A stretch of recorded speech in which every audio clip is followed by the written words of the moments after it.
la tristesse arrive, je sais tu es là, toujours près de moi. Bon vendredi, bienvenue à votre émission La Victoire de l'amour. Comme on le fait toutes les semaines, on rejoint notre ami Pierre-Luc.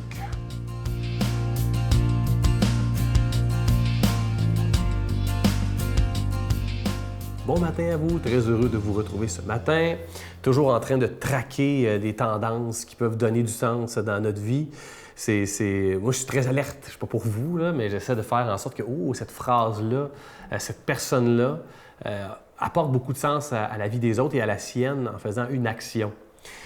Aujourd'hui, c'est une action que je mets en lumière. C'est une dame qui m'a écrit un beau courriel pour me remercier. Je fais part des remerciements. Je la remercie de me remercier. Elle s'appelle Isabelle. Et je lis ce qu'elle m'a écrit. Je fais un retour. Vous allez voir, c'est intéressant, là. Elle pointe du doigt un sujet qui est intéressant. Je la lis. Alors, Isabelle, je travaille avec des familles en affaires. Et combien de fois je vois des situations où l'on est pris dans une relation difficile avec laquelle composer. Ainsi, il y a des situations où nos engagements nous forcent à tenir bon malgré une relation difficile. Ça peut être au travail ou encore au sein de notre famille. Parfois, il est possible de prendre une distance physique pour nous aider à prendre une distance émotionnelle. Intéressant. Parfois, ce n'est pas possible pour toutes sortes de raisons.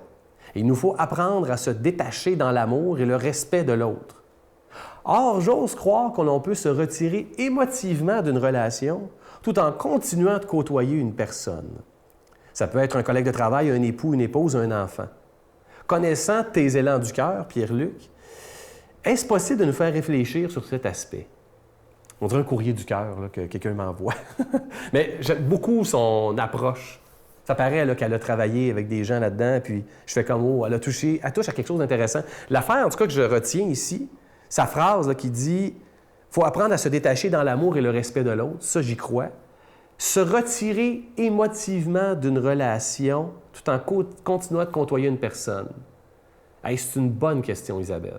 C'est une bonne question. Je vais t'avouer que se retirer émotivement d'une relation, je ne sais même pas si c'est possible.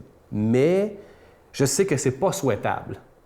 Se retirer émotivement d'une relation. Je vais t'avouer même une relation d'affaires, une relation professionnelle. Il me semble qu'on doit aimer les gens avec qui on est dans notre vie. On doit les aimer. Je ne dis pas de tomber en amour, là, fou. Là. Il y a des choses qui nous tapent ses nerfs, on le sait. Mais on doit avoir une affection. Sinon, là, je vais dire quelque chose de peut-être un peu... Sinon, on va ailleurs. Tu sais. C'est bizarre dit de même, là. Mais pourquoi? Je sais que nos enfants peuvent venir nous chercher, là, tu l'as bien dit. Là.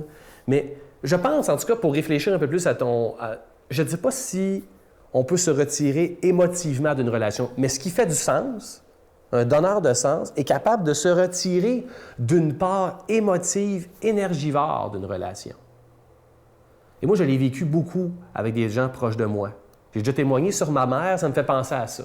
Hein, ma mère, sa mère, c'est pas une personne qu'on aime. Mais il a fallu que j'apprenne à me retirer émotivement d'une part de notre relation pour garder la relation, pour continuer la relation. Moi, ça, je pense que c'est possible et souhaitable. Donc, avec un patron, un collègue, on le sait que dans cette zone-là, là, on doit se retirer, se détacher. Mais gardons la bonne zone pour faire en sorte de retirer, de maximiser le positif de ça. Alors voilà ce que Isabelle nous fait réfléchir aujourd'hui. Être capable de s'impliquer émotivement tout en se détachant pour donner du sens. Notre Père qui es aux cieux, que ton nom soit sanctifié, que ton règne vienne, que ta volonté soit faite sur la terre comme au ciel. Donne-nous aujourd'hui notre pain de ce jour. Pardonne-nous nos offenses comme nous pardonnons à ceux qui nous ont offensés. Ne nous laisse pas entrer en tentation, mais délivre-nous du mal, car c'est à toi qu'appartient le règne, la puissance et la gloire pour les siècles des siècles. Amen. Je continuerai à croire, même si tout le monde perd espoir. Je continuerai à aimer, même si les autres parlent de haine. Je continuerai à construire, même si les autres détruisent. Je continuerai à parler de paix, même au milieu d'une guerre. Je dessinerai des sourires sur des visages en larmes et je tendrai les bras à ceux qui se sentent épuisés. Oui, je continuerai à croire.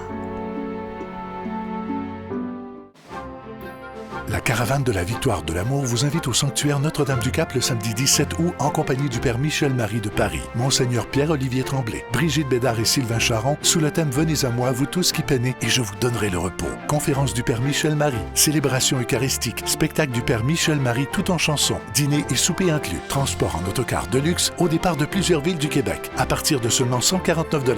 Réservé au 1-877-277-4412.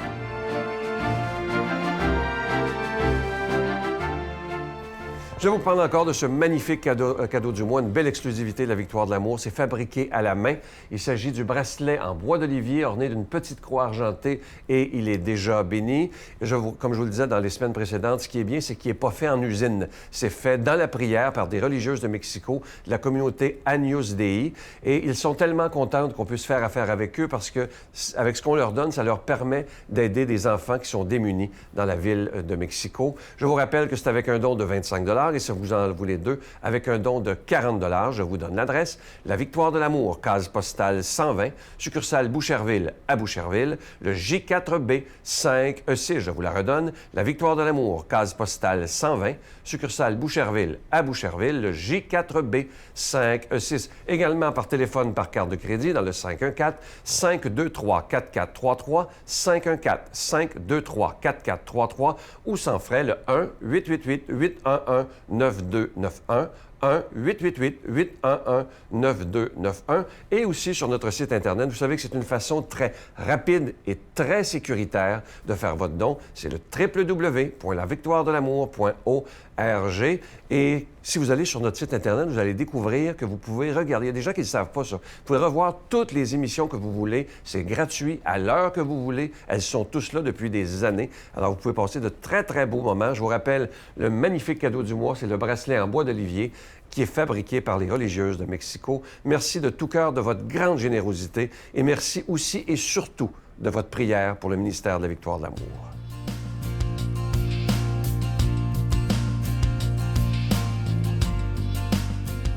Mon Dieu, donnez-moi la sérénité d'accepter les choses que je ne peux changer, le courage de changer les choses que je peux et la sagesse d'en connaître la différence.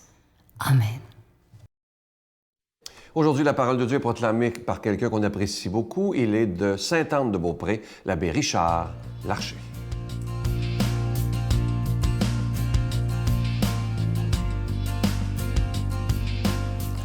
L'évangile de ce jour est tiré de Saint Luc. Les publicains et les pécheurs venaient tous à Jésus pour l'écouter, alors que les pharisiens, eux et les scribes, récriminaient contre lui. Cet homme fait bon accueil aux pécheurs et il mange avec eux. Alors Jésus leur dit cette parabole. Si l'un de vous a 100 brebis et qu'il en perd une, n'abandonne-t-il pas les 99 autres dans le désert pour aller chercher celle qui est perdue, jusqu'à ce qu'il la trouve? Quand il l'a trouvée, il la prend sur ses épaules tout joyeux et de retour chez lui, il rassemble ses amis et ses voisins pour leur dire « Réjouissez-vous avec moi, car j'ai retrouvé ma brebis, celle qui était perdue. Je vous le dis, c'est ainsi qu'il y aura de la joie dans le ciel pour un seul pécheur qui se convertit, plus que pour 99 justes qui n'ont pas besoin de conversion. » Jésus, ce matin, nous parle de l'importance de retrouver le chemin comme tel. Là, évidemment, l'Évangile nous rappelle que pour cette brebis que Jésus retrouve, pour cette brebis que le Père retrouve par Jésus, et par Jésus, puis en même temps par vous et par moi, parce que même si nous sommes pécheurs nous-mêmes, nous pouvons être instruments de Dieu pour aller chercher ces brebis-là. Alors, ça m'amène peut-être à faire peut-être juste une petite parenthèse. Quand l'évêque marche avec son bâton d'évêque et son bâton a une houlette, il y a un rond, c'est justement pour signifier qu'il est le pasteur. Et le pasteur, quand qu'il faisait paître les brebis et qu'il y avait un récif ou peu importe, s'il y a une brebis qui tombait, bien, il pouvait par son bâton aller la chercher et la ramener. Et c'est un peu le signe de ce bâton de pasteur, d'aller chercher les brebis qui sont perdues. Et Jésus nous dit, il y a plus de joie pour une brebis perdue que l'on retrouve que pour les 99 autres qui restent là et qui n'ont pas besoin de conversion. Voici deux situations pour les justes qui n'ont pas besoin de conversion. Dans l'Évangile, peut-être, et on se rappelle là, qu'il va parler ici aux scribes, si je reviens un petit peu en arrière, le contexte nous le dit, hein? Ce sont les scribes et les pharisiens qui récriminaient contre Jésus parce qu'il faisait bon accueil aux pécheurs comme tel. C'est ça qui va lancer cette parabole-là. Les justes qui n'ont pas besoin de conversion, je me dis, ou bien on parle des saints et des saintes que nous connaissons. On nomme souvent les mêmes aujourd'hui, comme le Saint Jean-Paul II maintenant, Mère Teresa, Saint François d'Assise. On nomme ces grands saints de l'Église qu'on reconnaît et qu'on aime, qui de fait n'ont pas besoin de conversion parce que leur conversion a été faite tout au long de ça. Mais Jésus ici, il parle de ceux et celles aussi qui se croient des saints et qui croient malheureusement qui n'ont pas besoin de conversion. Et Jésus s'adresse à ces scribes, à ces scribes et à ces pharisiens qui sont tellement sûrs qu'ils n'ont pas besoin de conversion que Jésus leur dit, même si j'étais venu pour vous, vous êtes tellement déjà remplis de vous-même que vous ne pensez même pas que moi, je peux avoir une place pour vous aider à cheminer de quelque façon que ce soit.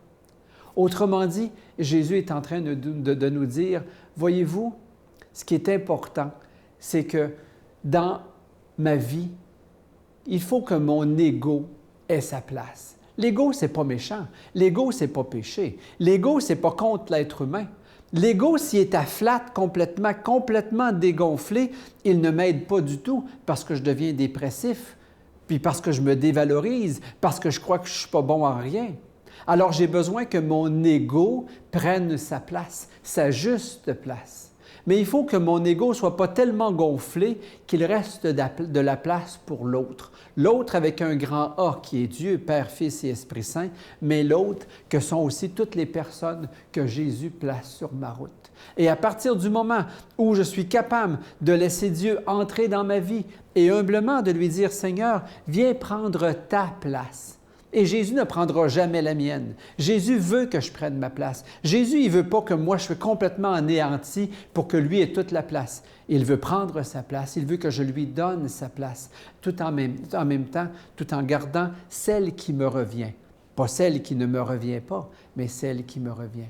Et à partir du moment où je m'égare, Jésus me ramène. Je laisse Jésus me ramener, le ciel rentre dans un état de joie incomparable parce qu'il y a une brebis qui était sur le point de se perdre et voilà que je me laisse ramener et humblement je reviens au bercail. Humblement je reviens à Dieu. Humblement je reviens à Jésus et voilà que je lui laisse toute la place nécessaire pour qu'il soit capable de m'aider à continuer à cheminer ou à reprendre le cheminement de la croissance humaine et spirituelle.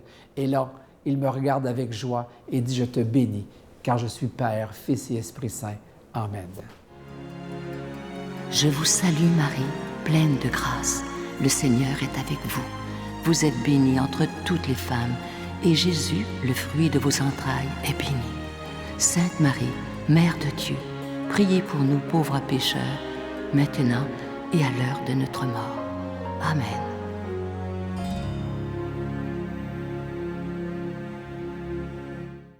C'est vendredi, comme à tous les vendredis, la famille de la Victoire de l'Amour s'unit virtuellement pour prier à 15h cet après-midi. Un beau Notre Père, un Je vous salue Marie dit avec tout son cœur et un Gloire soit au Père. Ne manquez pas l'émission de dimanche. J'ai rencontré avec beaucoup de joie l'horticultrice la plus populaire du Québec, Marthe Laverdière. Elle nous fait rire souvent, mais quand vous allez entendre parler de sa foi, vous allez, oh my God, elle a une foi d'une profondeur incroyable. Manquez pas ça. C'est une entrevue que j'ai beaucoup aimée. Bye! Dieu passe par plein d'affaires pour nous parler. Hein? Des fois, il va passer par un être humain, des fois, il va passer... Je pense qu'il passe autant par la nature qui nous entoure que par l'être humain. Puis cette fois-là, oui, j'ai vu réellement le doigt divin qui m'a dit « Hey, fille, arrête là, il y a de quoi qui file pas. »